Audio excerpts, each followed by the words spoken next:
Ja, aber wenn die Mikrofone deutlich hier sind, links, wenn linke Mikrofone geht der automatisch weg. Wenn ihr rechtzeitig da seid, nicht so weit weg. Ja, ich denke, ja. Zweite Mikrofon bitte. Das ist schon nicht mehr ganz so aneinander denken, das ist schon besser.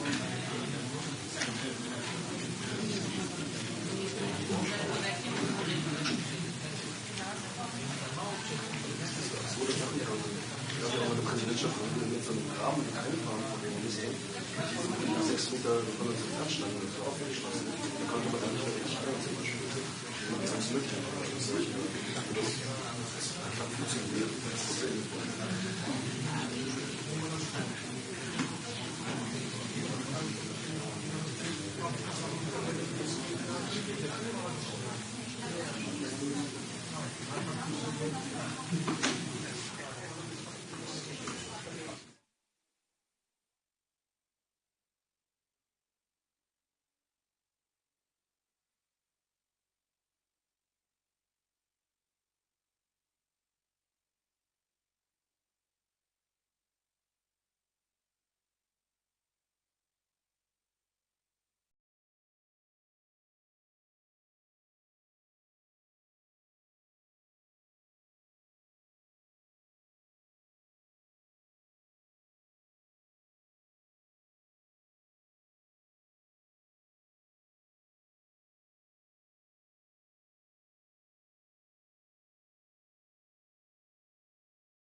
Darf die Kollegen van de ENV, als die zo vriendelijk is? Nee, achter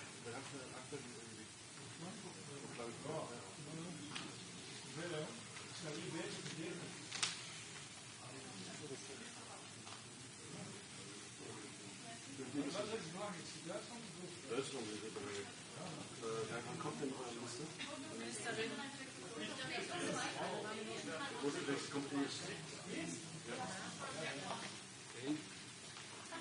Afternoon. This one. Thank you. This one. Okay. Closer, please. Closer to the mic. Thank you. Many thanks to the Polish presidency for having us. Czechia is looking forward to the debate, including our key priority, which is support to Ukraine. We will definitely, as Czechia, continue to support Ukraine on many files, including the Czech ammunition initiative. And of course, we need to continue to face Russian malign influence. This is why Czechia has been suggesting to limit travels within Schengen for Russian diplomats in the EU. And of course, we are also looking forward to the debate on enlargement, which we fully support. Furthermore, we are proponents and supporters of close defence and security cooperation with the UK. Deputy Minister, which change do you expect in the new German government when it comes to supporting Ukraine? Do you think they will be less cautious and eventually deliver towards? We are looking forward to working with the new German government, so I'm more than happy that I understand the new German Foreign Minister will be here. And we have close coordination and cooperation, and we will definitely continue to work with the new German government. And we believe there will be even more shift also as to our proposals, first as to support to Ukraine, and second to, as I mentioned, for instance, facing Russian malign influence. Do you expect them to agree for common debt in Europe regarding security? What substance?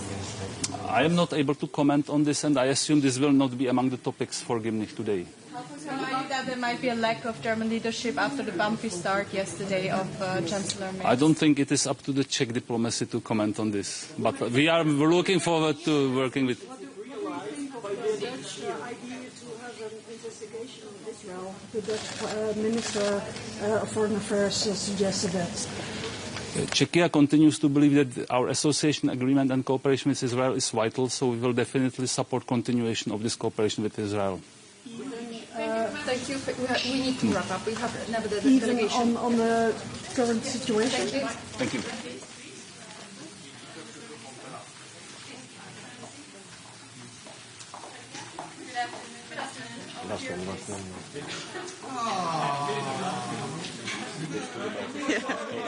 One step closer. One step closer. Thank you. Okay, good afternoon. Looking forward to very fruitful talks today. So many things going on. Unfortunately, not in the right direction. Strongly deplore the situation in Gaza. We strongly call on Israel to refrain from, forcibly moving civilians. Also, there needs to be humanitarian access at all times. We see horrendous pictures of people suffering, and this needs to come to an end. At the same time, we call on Hamas to release all the hostages finally. This needs to be a situation where everybody agrees that we need to start building on a two-state solution, which will be the only viable solution for a peaceful future of the Middle East. Now, India, Pakistan, there won't be any military solution to this conflict. We call on all parties to de-escalate, and the European Union stands ready to engage with all parties for peaceful resolution of this conflict, and this is also something we will be discussing today.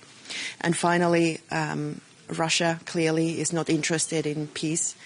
So the strategy that the European Union, together with their partners and allies, has been engaged in, which is threefold. First, aiding Ukraine. Second, weakening Russia through sanctions. And thirdly, also working on our own defense and deterrence for now and for the future is exactly the right one. And also looking forward to discussing these items together with our friends from Great Britain today. Eine Frage auf Deutsch. Ja. Welche Erwartungen haben Sie an dem an der neuen deutschen Regierung bezüglich europäischer Sicherheit und die Finanzierung der Sicherheit. Was sehen Sie das? Ich habe ganz hohe Erwartungen an die deutsche Regierung und freue mich, dass Deutschland jetzt wieder eine handlungsfähige Regierung hat, tatsächlich in einer Zeit, wo wir als ganz Europa eine begrüßen. Und wir hoffen, dass wir gemeinsam europäische Lösungen finden, wie wir schon in den letzten 3 Jahren an ihnen gearbeitet haben, aber jetzt auch wirklich ein bisschen Tempo reinlegen, was diese Strategie angeht, die ich eben beschrieben habe. Also erstens Russland schwächen durch Sanktionen. Wir brauchen auch hinzu Handelszölle. Das ist der finnische Vorschlag. Dazu natürlich müssen wir die Ukraine weiterhin unterstützen und drittens an unserer gemeinsamen Verteidigung und Abschreckung arbeiten. Frau Ministerin, wie handlungsfähig wird die deutsche Regierung sein, wenn schon gestern der Kanzler im ersten Durchgang an seinen eigenen Regierungsparteien beinahe gescheitert wäre? Wir in Finnland, wir schauen immer vorwärts in die Zukunft und wir freuen uns, dass Deutschland jetzt eine Regierung hat und wir freuen uns auf eine ganz tiefe und enge Zusammenarbeit.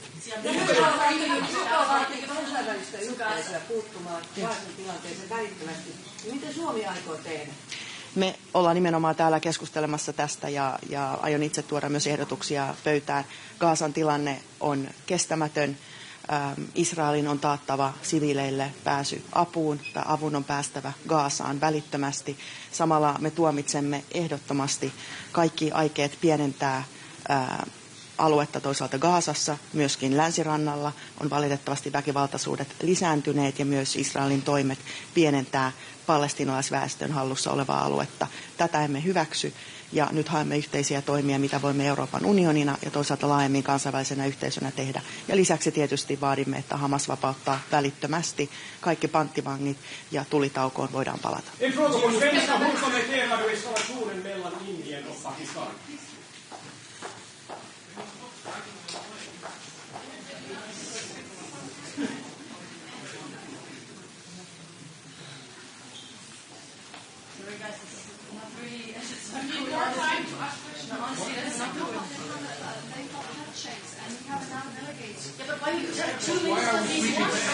Why are we switching spots? Doesn't make sense at all. Sometimes they need to have it simultaneously. Yeah, but there was. I know, but we have to be prepared. And please don't step in front of the.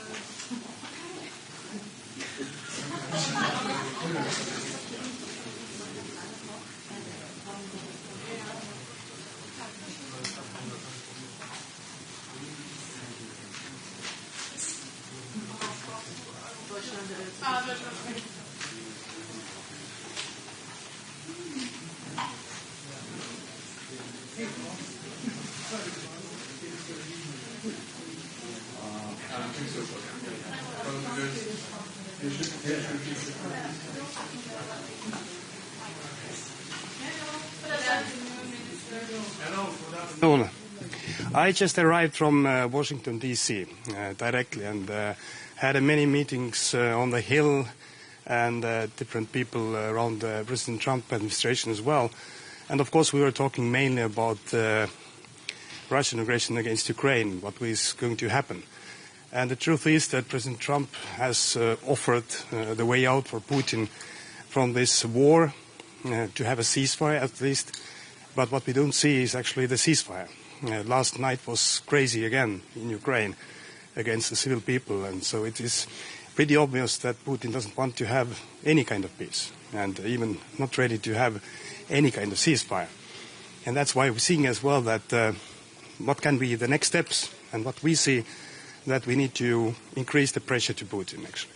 We're going to discuss as well today and tomorrow here amongst the European foreign ministers that we need to increase sanctions. We prepare the 17th sanction package, but also we need to increase our, as a European part, in defense, in the meaning of increasing our defense spendings.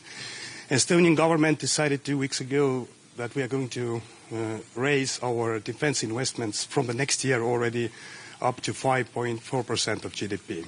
And of course, during the NATO, the Hague meeting, we're going to discuss the new level. And we we will say up that actually everybody should count in that the target must be in the future as well 5%, because this is something which is following the NATO defense plans for our region and for Europe as well. So Europe must do more. Sorry. And the second urgent topic is that in June we need to roll over the European sanctions, and we need to work with this topic because we need consensus again, because as you know that rollovering the sanctions needs the consensus. I have some hesitation that this consensus is not right there. And then if we don't have this consensus, we're going to lose the sanctions, but also we are going to lose the Russian frozen assets, 240 billion euros, which is in Europe.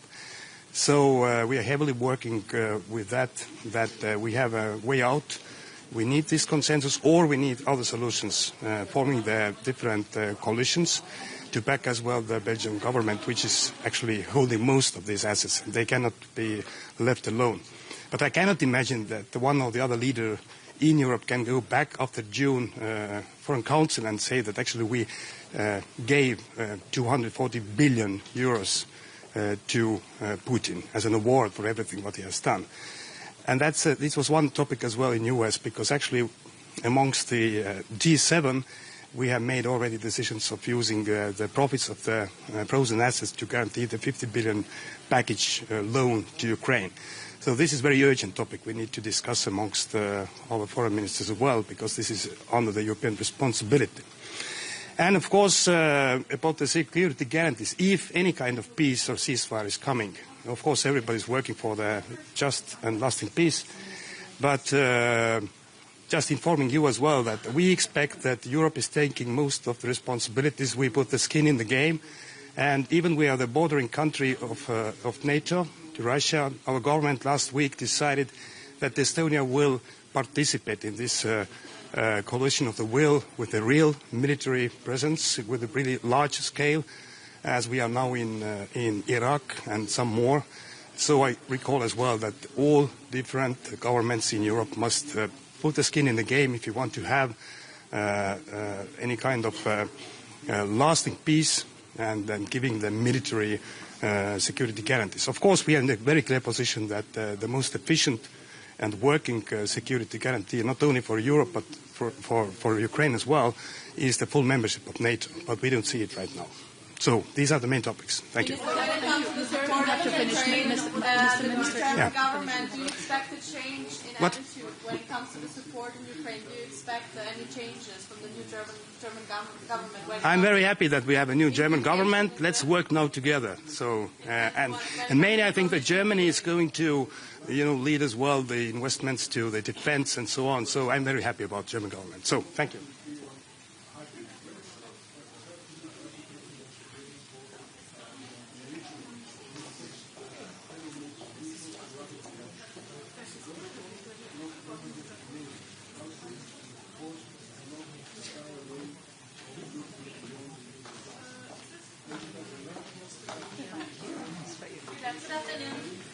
Hello. Excuse me, close to the microphone, please. First, I will give a statement to Slovenia. Thank you. Nažalost smo se danes zbudili v eno spet krvavo majsko jutro, nove civilne nedolžne žrtve v Južni Aziji. Slovenija je že pred dnevi zelo ostro obsodila terorizem, vsako dejanje terorizma, ekstremizma je absolutno nesprejemljivo, vredno vsega obsojanja. Govorila sem z indijskim zunanjim ministrom pred dnevi, tudi s pakistanskim. Obe strani pozvala, naj se vzdržita, naj ravnata odgovorno. Sinoči me je tudi indijski minister obvestil o povračilnem ukrepu in zagotovil, da gre za ciljani ukrep, da ne bo večjega števila žrtev. Vendarle je zdaj odvisno tudi spet od strani Pakistana. Še enkrat močan poziv obema stranema, naj se vzdržita nasilja, naj se vzdržita novih nasilnih reakcij. Gre za najhujše obstranjevanje doslej za dve državi, jedrski velesili, in zagotovo bomo o tem danes govorili tudi na zasedanju tu neformalnem v Varšavi. To je tudi zasedanje, ki je priložnost za izmenjavo neformalnih stališč, za bolj iskreno, bolj neposredno izmenjavo o vseh globalnih izzivih sveta. Danes bomo govorili z britanskim zunanjim ministrom Lamijem. To je njegova prva udeležba, odkar se je zgodil Brexit, na neformalnem zasedanju. Z Veliko Britanijo zelo dobro sodelujemo v varnostnem svetu, tudi Slovenija z ostalimi 4 državami Evropske unije. In prav zdaj smo skupaj nastopili v novem pozivu ruski strani, naj zares konča to vojno, naj se doseže trajno premirje, vzdržno premirje in začnejo tudi mirovna pogajanja. To bo tema današnjega pogovora.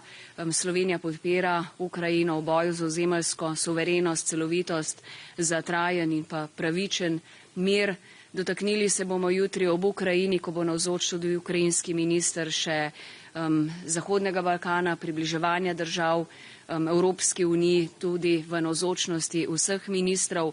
Bi pa želela še najostreje obsoditi še en grozljiv konflikt, ki traja, to je vojna v Gazi, obsodba Izraela, da napoveduje nove zaostritve vojne v Gazi, in pa tudi humanitarna pomoč se mora nadaljevati, odpreti se morajo vsi mejni prehodi in ta poziv Izraelu bo danes še enkrat zelo ostro izrečen. Moje sporočilo bo jasno: spoštovanje mednarodnega prava, mirovnega prava, humanitarnega prava in pa končanje nasilja.